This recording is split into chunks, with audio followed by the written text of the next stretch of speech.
y teníamos una canción que era increíble, una colaboración con alguien más. Tenemos un problema. Este hombre subió la canción sin mi autorización. Eso comienza a generar dinero. ¿Cómo vamos a hacer que esta persona te dé lo que es tuyo? Hola Ana, ¿cómo estás? Muchas gracias por estar aquí con nosotros en Allright. Primero que todo quisiéramos como conocer un poquito de ti, qué es lo que hace Ana, a qué se dedica. Cuéntanos por favor. Hola Juan Felipe, ¿cómo estás? Muchísimas gracias por la invitación. Claro que sí, mi nombre es Ana María Gamboa. En este momento soy manager de Client Marketing y DSP Relations. Trabajo para Symphonic Distribution. Llevo ya 4 años con la compañía. Antes de eso trabajaba en el equipo de marketing corporativo. Mi día a día es revisar música, hacer el marketing, presentarlo a las diferentes DSPs y ojalá lograr un placement en playlists. Ese es el gran reto que tengo día a día. Ok. Y antes de estar en Symphonic, ¿dónde estabas? ¿Qué hacías? ¿Cómo llegaste a la música? ¿Cómo llegué a la música? Buena pregunta. Siempre amé la música, siempre amé la parte de grabar música, de crear. Eh, entonces, empecé a buscar universidades, creí que me iba a ir por el lado de producción musical, pero antes no había producido nada, entonces encontré una universidad en Estados Unidos que se llama McNally Smith College of Music.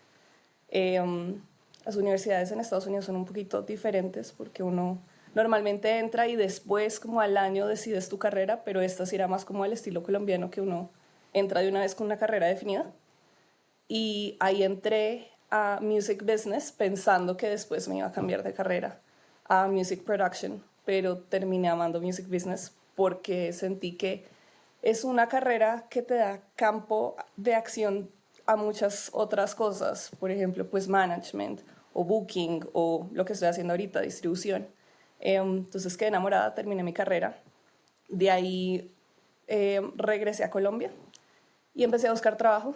Es una industria muy pequeña, como todos lo sabemos. Tiene dificultades a la hora de empezar a entrar y más cuando uno no tiene los contactos o no conoce a la gente, porque acá, como digo, es muy pequeña, todos van creciendo, todos van entrando y yo llegué de la nada. Entonces regresé a una escuela de música que se llama EMAT, que fue donde yo empecé mi preuniversitario. Eh, y ahí el dueño, que se llama Alejandro Cajiao, estuve hablando con él, buscando recomendaciones, si él conocía a alguien, ¿no? Y eh, a principios de ese año, o finales de ese año, 2017, él conoció Symphonic. Y Symphonic le dio la idea de crear un sello discográfico para los estudiantes. Entonces, cuando llego yo a hablar con Alejandro y le cuento pues todo lo que yo he hecho, inclusive tuve clases de label management y todo, a él le sonó un montón y decidió crear un sello discográfico y crear un puesto para mí, muy amable él. Y empecé a trabajar en EMAT. Parte de mi tiempo como directora del sello discográfico de EMAT y parte del tiempo dentro del equipo administrativo de la escuela. Eh, Eso me ayudó un montón, aprendí un montón de lo que hay acá, de la distribución acá, de los diferentes derechos, porque pues yo vine con todo lo que me enseñaron, pero Estados Unidos y en inglés además. Llego acá, derechos morales, derechos diferentes, entonces pues fue también un gran aprendizaje. Y de ahí, a finales de ese año, salté a una compañía de management. Estuve ahí por poquito tiempo porque ya venía hablando con los de Symphonic casi un año. Fue una entrevista muy larga, pero fue porque solo tenía una persona trabajando con ellos como contratista y yo fui la primera persona en ser contratada ya dentro de la empresa con el reto de, pues, entre los dos empezar a establecer la oficina, abrir acá lo que es Symphonic y ha sido un reto muy lindo, muchas recompensas me ha dado. Eh, Pasar de 2 personas en la oficina a ya somos más o menos 30 acá en Colombia. Entonces ha sido algo muy gratificante. Muy chévere el recorrido que tienes, porque pues estás pasando por academia, estás pasando por sello, estás pasando ya una distribuidora, o sea, tienes varias aristas de lo que es el ecosistema musical. Pero ahondemos un poquito más en el tema de music business y es, ¿qué es eso del music business y eso es para quién? O sea, ¿quién debería conocer del music business? Listo. Music business a mí me parece clave para todos. ¿No? Eh, Siendo así también me parece clave que la gente dentro de la industria, o por lo menos dentro de mi carrera, a mí me enseñaron y tuve que ver partes de música, vi teoría, vi ear training, todas esas cosas. Me parece clave que uno también no sea el mayor experto, pero que conozca algo de música. Igualmente me parece súper importante que los artistas conozcan algo de este negocio si es que quieren vivir de esto. Siempre he tenido esta conversación y siempre he pensado que yo sé que es un tema sensible, más para creadores, más para artistas. La música sí es un arte, es algo muy etéreo y muy lindo, pero al mismo tiempo si tú quieres vivir de eso, tienes que pensarlo como un negocio, como un producto, y yo sé que eso le puede quitar a veces un poquito como ese misticismo o ese toque especial, pero lo digo más es porque si tú quieres vivir de la música, sí o sí es un producto y tienes que empezar a generar regalías o generar dinero para vivir de ella. ¿M? Me parece que es importante que conozcan algo del music business porque tienes que aprender a conocer tu negocio. ¿M? Tienes que saber qué hay detrás de no solo es una creación musical, sino es un registro de derecho, es cómo voy a mercadear esto, es cómo voy a distribuir este producto, cómo voy a empujar para que llegue a la audiencia correcta, quién es mi audiencia. Y si un artista no está pensando en todas esas cosas, pues el vivir de la música se complica un poco más. ¿M? Más porque si tú no conoces tu negocio es muy difícil que consigas un equipo o que puedas entender lo que tu equipo hace. Y de pronto ahí comienzan a tener como ciertos roces con tu equipo de management, con tu equipo de marketing. Y a la hora de empezar, pues un artista pequeño no va a tener el suficiente budget o dinero para poder pagar un equipo muy grande. De pronto no va a encontrar a las personas indicadas, entonces pues sí va a empezar a manejar su propio proyecto. Y si no conoces un poquito como de todas las cosas que vienen atrás, pues se te va a dificultar un poquito más. ¿Mm? Total, hay una cosa que nosotros decimos y es que a los artistas nunca les dijeron que son los emprendedores por excelencia. Entonces, siempre salen a la calle o al mundo después de la academia o después de pasar por cualquier tipo de, de conocimiento que vayan adquiriendo en su arte específicamente.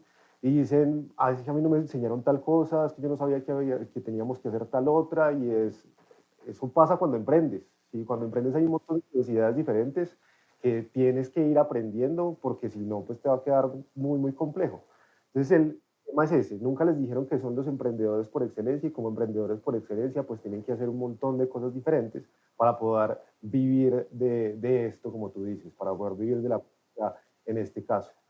Entonces, enfoquémonos un poquito en hablar de esas necesidades de aprendizaje, o sea, qué sí o sí debe conocer el artista para poder vivir de la música, qué sí o sí debe entender cuando empieza a decir, venga, yo quiero hacer una carrera dentro de la industria musical. Ujú. Yo creo que uno lo debería ver como un proceso, o sea, para poderlo organizar mejor. El artista llega, crea una canción y desde ahí, desde ese primer momento, ya tiene que conocer algo. Si lo está haciendo con otras personas, importantísimo, y yo sé que ustedes lo dicen un montón, pero las split sheets, registrar la canción. Si tú no tienes un registro, si tú no estás inscrito en un PRO, desde ahí no estás ganando dinero. ¿No? Entonces, creo que esas son las primeras cosas básicas antes de entrar al estudio si vas a hacer una colaboración. Tener muy claro quién va a tener qué, el split sheet, súper, súper importante. Ya a la hora de entrar, grabar, producir, editar, demás, eso yo creo que esa es la parte que los artistas o los músicos más fácil tienen o que conocen más. ¿Mm? Una vez la canción está lista, yo diría derecho de autor, que quede el registro tanto de la obra como del fonograma y ya de ahí uno sí comienza a planear. Eh, yo diría que antes de buscar distribución, me parece que lo primero es tener en cuenta qué es mi proyecto, cuántas canciones tengo, quién es mi audiencia, para dónde voy, qué es lo que estoy buscando.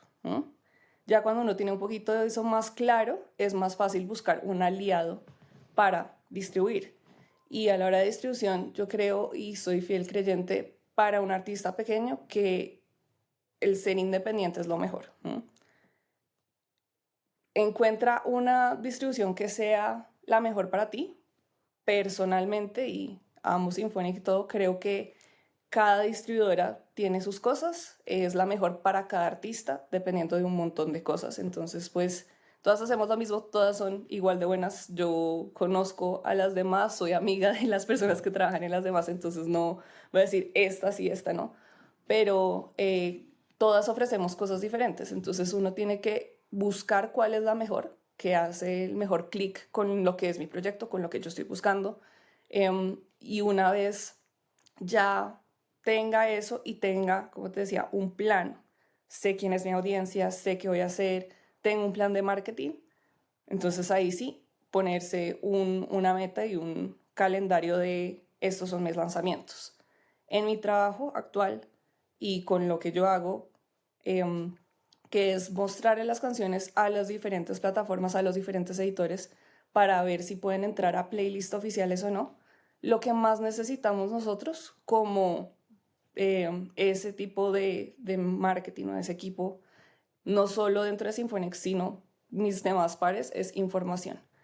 Salen 1 millón de canciones diarias. Imagínate cuántas canciones le debe llegar a los editores todos los viernes. Además de que, no sé, pues para nosotros que estamos en esta industria medio sabemos, hay personas que no saben, pero nosotros necesitamos un lead time de 4 semanas. Entonces, en este momento yo estoy pensando agosto 18. A veces mi calendario mental se confunde un poquito porque como de 4 semanas adelante, pues me pierdo en el tiempo. Pero es muy importante nosotros tener esa información. ¿Qué plan de marketing tienes? ¿Vas a meterle budget? ¿Vas a estar en radio? ¿Vas a hacer shows? ¿De qué se trata la historia? Y no solo es la canción habla del amor, la canción habla del desamor, pues sabemos que la mayoría de canciones hablan de eso, pero tips, por ejemplo, no sé, fue grabada por un ingeniero que ganó Grammy, la produjo una persona que es de renombre, o vamos a hacer estas acciones, tenemos un plan en TikTok, vamos a hacer, no sé, una serie de shorts. Todas esas pequeñas acciones de marketing ayudan a que nosotros podamos empujar tu producto y poder llamar la atención de alguna DSP. No solo eso, también tip, las DSPs están buscando proyectos a largo plazo. Entonces no sirve que tú lances un sencillo y te pierdas por el resto del año. Si quieres en serio hacer algo, y no solo por el hecho de entrar o no a una playlist, es también por el hecho de si tú estás lanzando música, tiene que ser constante. Tú estás creciendo en audiencia, tu audiencia va a querer, porque estamos en un punto en el que es muy fácil lanzar música. Es muy fácil grabar la música desde mi computador, yo misma lo puedo hacer, puedo distribuir ya sea pagando, ya sea con un contrato, y sale tanta música que es muy difícil mantener la atención de tu público. Entonces, si tú no estás haciendo un trabajo constante, si tú no estás lanzando música constantemente, si tú no estás pensando en cómo estoy construyendo mi audiencia, cómo estoy comunicándome con mis fans, ya sea por redes sociales, Instagram, Twitter, TikTok, todas estas, cómo estoy cultivando eso, pues no vas a llegar a ningún lado y tu proyecto se va a quedar estancado. Y ahí viene siempre, creo que una de las mayores frustraciones de los artistas es que mi música no tiene, no sé, el millón de escuchas. Es que mi música no entra a playlist y ya, hasta ahí llegó, me fue mal, o la distribuidora es lo peor, o es que comienzan a sacar varias excusas. Em, con muchos amigos lo que hablamos es, esto es una carrera a largo plazo. Tú vas en un maratón, vas corriendo y no te puedes vencer en el primer no que te den. Uno ve además un montón de cosas y siento que la industria ha cambiado un montón en los pocos años que llevo acá. Por ejemplo, yo creo que ninguno se veía ese boom de TikTok, en el sentido que TikTok es una plataforma que puede coger una canción de catálogo y disparártela otra vez. Eso en el momento que yo empecé o entré en esta industria, pues no era algo que uno pensaba porque uno viene pensando en lanzo el viernes y si eso no funcionó, tengo que lanzar algo nuevo y si eso no funcionó, así. En cambio, acá llega un exponente nuevo que cambia el juego, que uno puede estarse enfocando en una estrategia de marketing de algo de otros años atrás, puede disparar y eso te puede llevar a otro nivel en tu carrera. Y lo he visto porque hemos tenido artistas dentro del catálogo de Symphonic que han lanzado. Eh, Tuvimos una que se llama Doechii. Lanzó su álbum, la lanzó por ahí en septiembre del 2000, creo que 20, no me acuerdo muy bien el año, pero la cosa va que ella lanzó la canción el primer día, tuvo 12 streams. 12, o sea, si acaso ella, sus papás, sus amigos y hasta ahí llegó. Y la canción fue como así, creciendo igual, 20, 30. Entramos en pandemia y como a mediados de enero, febrero, alguien encontró la canción, empezó una trend y esa cosa se disparó, pero a niveles que nadie se veía venir. Short Story obviamente llamó la atención ya de una vez que era más grande y pudo seguir al siguiente paso de su carrera. Pero si ella se hubiera quedado frustrada en que solo hice 2 streams el primer día, esto ya no sirvió y chao, pues pierdes un buen producto y no le estás haciendo bien a tu proyecto. Uno tiene que pensar es en cómo puedo cultivar, cómo puedo vender, cómo puedo empujar lo que ya tengo y no en seguir lanzando balas al aire sin ningún plan y perder un producto de buena calidad. Entonces, si te entiendo bien, la primera parte es mucha organización, organización de ese catálogo, organización de los derechos. La segunda parte es toda la estrategia de mercadeo, de marketing que tengas, esa comunicación con tu audiencia, cultivar tu audiencia. Y dentro de ese camino, la constancia es lo que definitivamente marca las posibilidades de que puedas llegar a un siguiente nivel o que te quedes en el camino. Es más o menos eso lo que nos estás planteando. Vale, maravilloso, Ana. Y en esa parte de organización de los derechos, ¿por qué lo consideras clave? Por qué crees que eso es importante? O sea, ¿y qué has visto de cómo se comportan los artistas y las personas que llegan, por ejemplo, a Symphonic en esa primera parte?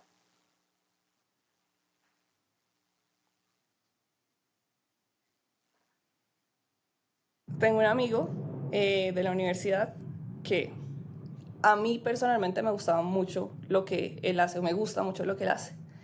Entonces comencé a trabajar con él. A mí me encanta así trabajar con artistas. En ese momento estaba como de manager de él y teníamos una canción que era increíble, una colaboración con alguien más. Me acuerdo mucho que eran las vacaciones, era como Thanksgiving break. Yo estaba con mi familia cuando un mensaje de él me llega. Ana, tenemos un problema. Este hombre subió la canción sin mi autorización y le pedí que la bajara y no. Entonces, súper gran problema porque yo le decía, bueno, ¿está registrada la canción? No. Entonces, ¿cómo sabemos, cómo defendemos que esta canción es tuya? ¿Cómo podemos hacer que se baje la canción? Eso comienza a generar dinero. ¿Cómo vamos a hacer que esta persona te dé lo que es tuyo? Al fin y al cabo, bueno, gracias a Dios yo ya había tomado clases de derecho y tenía varios profesores que eran abogados y pues yo tenía buena relación con ellos. Obviamente hice la consulta, me dijo no, acá te mando una cease and desist y uno con eso medio asusta, pero si uno toma los pasos adecuados pues nunca tiene que tener este tipo de susto y tener este tipo de inconvenientes que es un dolor de cabeza muy, muy grande. Eh, Igual, si tú no lo tienes registrado y comienzas a distribuir y demás, puede pasar ese tipo de cosas. Puede pasar que alguien o tome tu contenido o no generes todos los ingresos que puedas generar, porque eh, hay que tener en cuenta que, claro, si uno resume todo lo que es la música, para mí, y no sé si otra gente piense como yo, pero al fin y al cabo son derechos. tú lo que monetizas es un derecho, porque pues es una canción, es una melodía, pero tú lo tienes que registrar para monetizarlo. Igual es una composición, son la letra y la música escrita, pero si no está registrado, tú no puedes hacer mucho con eso, no vas a ganar dinero, ¿no? Se queda en lo que es solo el arte, pero no lo pasas al lado del negocio.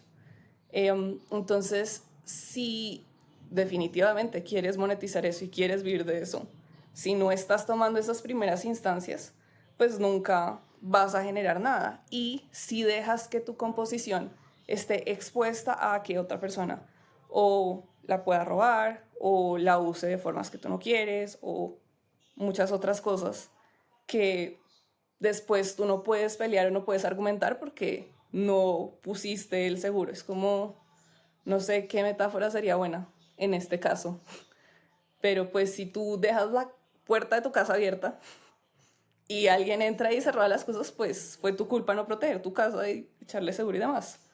No, puede que no se traslade igual, pero es lo mismo. Si dejas ahí tu obra musical a la intemperie, y nunca la protegiste y nunca dijiste, es que esto es mío, entonces pues no va a haber muchas cosas que puedas hacer después.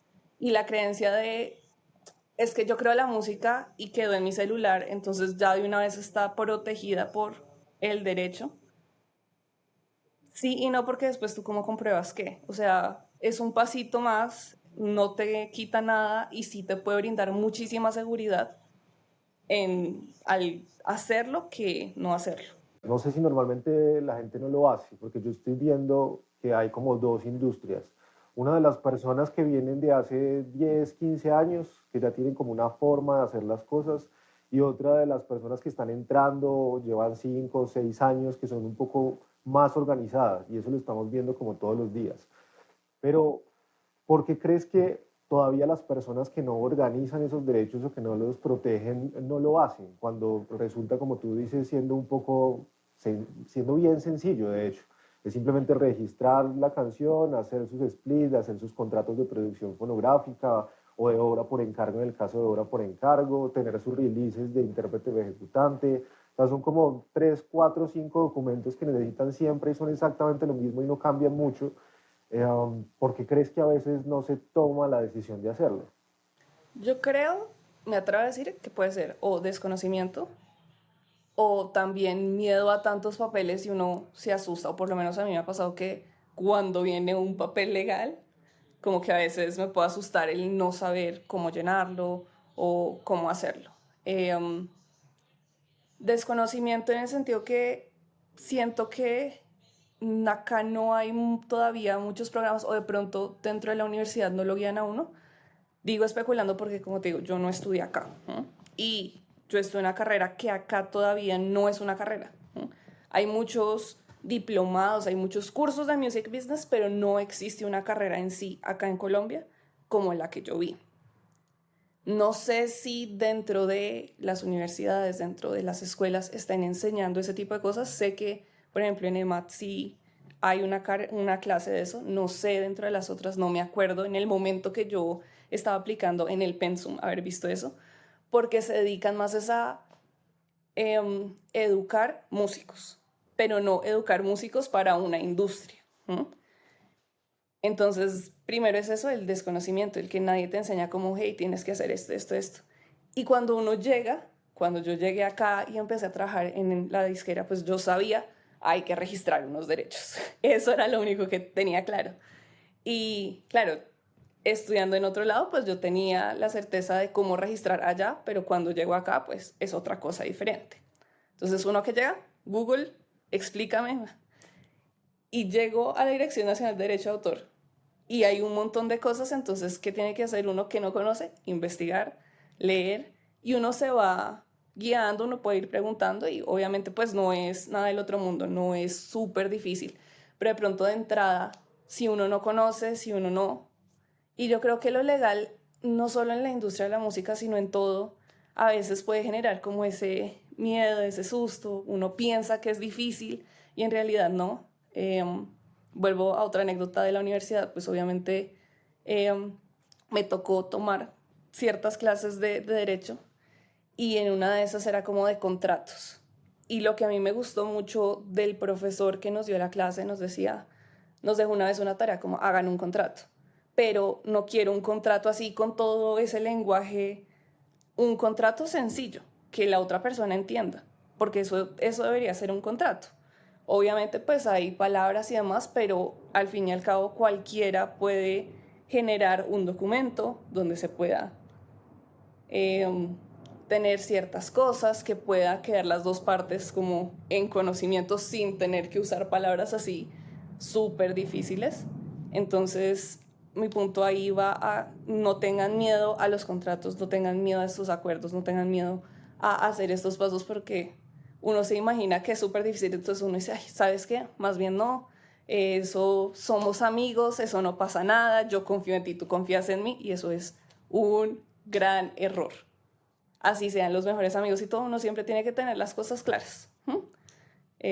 Y si tienen dudas o algo, pues encontrar a una persona que esté capacitada, que te pueda ayudar, pero que no sea el miedo o el desconocimiento la excusa para no tomar los pasos que uno debe tomar y las precauciones que uno debe tomar. Nosotros no hemos podido identificar de dónde sale que las personas conciban el derecho en la industria del entretenimiento como algo supremamente complicado, porque es que no es complicado, es realmente muy sencillo. Y lo que necesitan las personas, la mayoría del tiempo, son cosas que pueden aprender de manera muy fácil y que pueden ejecutar ellos y ellas mismas. Entonces es muy revelador cuando nosotros hacemos ciertos tipos de ejercicios, cuando estamos con estudiantes o cuando estamos con personas de la industria.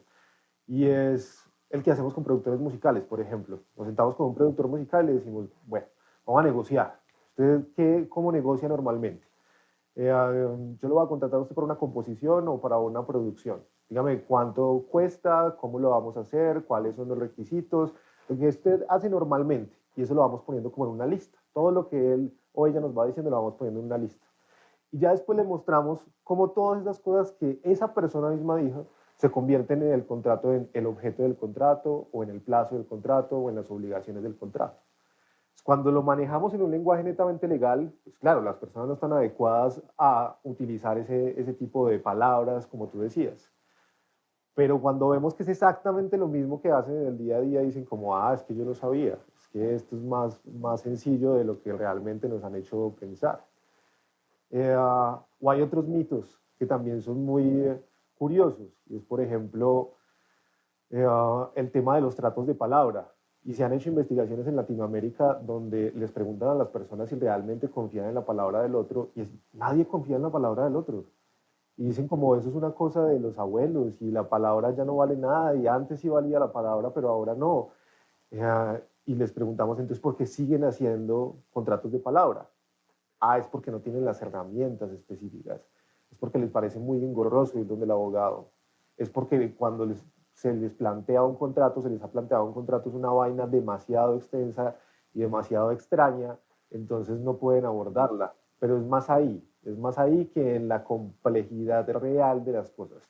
Pero como te digo, es muy sencillo. Pero de eso nos podríamos quedar hablando un montón de tiempo. No te quiero quitar más tiempo, Ana, porque ya nos has regalado mucho de tu conocimiento y de tu experiencia en la industria musical, pero no quisiera dejarte ir sin saber qué opinas de lo que nosotros hacemos en All Right. ¿Cómo lo ves? ¿Crees que vamos por buen camino? ¿Crees que se está aportando valor? ¿Crees que se resuelve algo de alguna manera con lo que hemos creado? Definitivamente. De lo que he visto y lo que me mostraste de la plataforma, me parece que es una solución que se necesitaba hace muchísimo tiempo. Me encanta el saber que hay una opción para esas personas que están buscando, que no tiene nada que ver con, no es que conoces a un abogado o no confío en ese abogado o me están cobrando un montón por un contrato. Muy sencillo, muy claro el poder conocer a través de la plataforma diferentes partes de la creación de un contrato y demás, tener la oportunidad de manejar mi catálogo y tener todo súper organizado en un solo lugar. Eh, la parte de que me generen un contrato, como tú acabas de decir, como necesito esto y toma, acá está tu contrato, súper sencillo y a un valor súper asequible, me parece increíble. Y creo que ayuda un montón.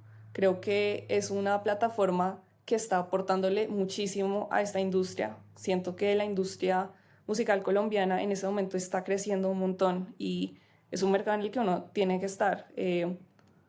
Creo que, pues obviamente estudiando en Estados Unidos, pues la idea era quedarme allá, pero cuando regresé me di cuenta que eh, era el lugar en donde tenía que estar porque en este momento todos los ojos están volcados en la industria de la música latina, en Colombia un montón. Entonces, si tenemos las herramientas para construir una industria mejor, para que los artistas estén más educados, que tengan las herramientas para tener sus derechos protegidos de una forma súper sencilla en un lugar en donde todo es claro, es fácil de entender, me están explicando, es excelente, es un gol para mí. ¿Mm? Qué bueno saber eso de ti. Nosotros partimos de una premisa y es que si les entregamos las herramientas necesarias a las personas, como tú acabas de decir, pues esta industria va a ser mucho más diferente y mucho más rentable para todas las personas que hacen parte de la música y que quieren vivir de la música. Y lo otro es que nos dimos cuenta de que las personas no necesitan servicios legales. Las personas lo que necesitan es chequear los temas legales para poderse dedicar al resto de cosas. Ahorita estábamos hablando de todas estas vainas que hay que hacer para poder vivir de la música. Lo legal no se puede volver una barrera. Se tiene que volver una cosa muy sencilla de hacer para que ya se sientan protegidas y tranquilas las personas y puedan seguir con todas esas cosas que son necesarias y que tú nos planteabas. Por ejemplo, el trabajo con la comunidad, por ejemplo, el tema de mercadeo. Pero si no pasamos por el tema legal y no lo tenemos claro y protegido, pues vamos a poner el primer piso muy endeble, ¿sí? Se nos va a poder caer todo en un momento determinado. Y eso es lo que no queremos que pase y lo que no queremos que siga pasando. Es que también vemos como artistas lo hacen muy bien, productores lo hacen muy bien, llegan a cierto nivel, pero después se dan cuenta de que no tenían organizada la casa o organizado ese primer piso y empiezan es para abajo cuando ya deberían estar explotando su carrera.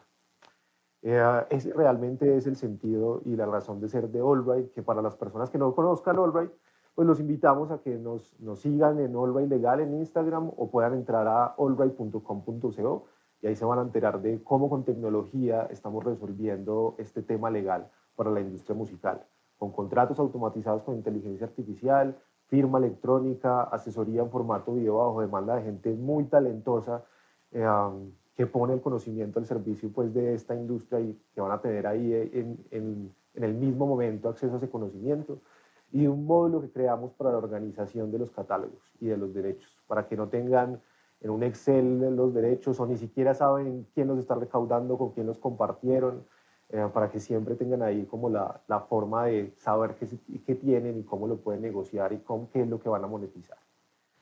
Entonces, Ana, no sé si nos quieras compartir algo más, sino ya damos por terminada esta sesión, muy bonita sesión, qué bueno poder hablar contigo, qué bueno poder hablar con Igualmente. alguien que sabe tanto de industria musical como tú. Muchas gracias, no, gracias por la invitación. Eh, Gracias en serio por la plataforma, por presentármela, por eso que están creando, porque siento que en serio aporta un montón. Invitar a los que están viendo esta pequeña entrevista que vayan, que revisen Allbright, que la utilicen. eh, y nada, gracias por el espacio. Mil gracias a ti, Ana.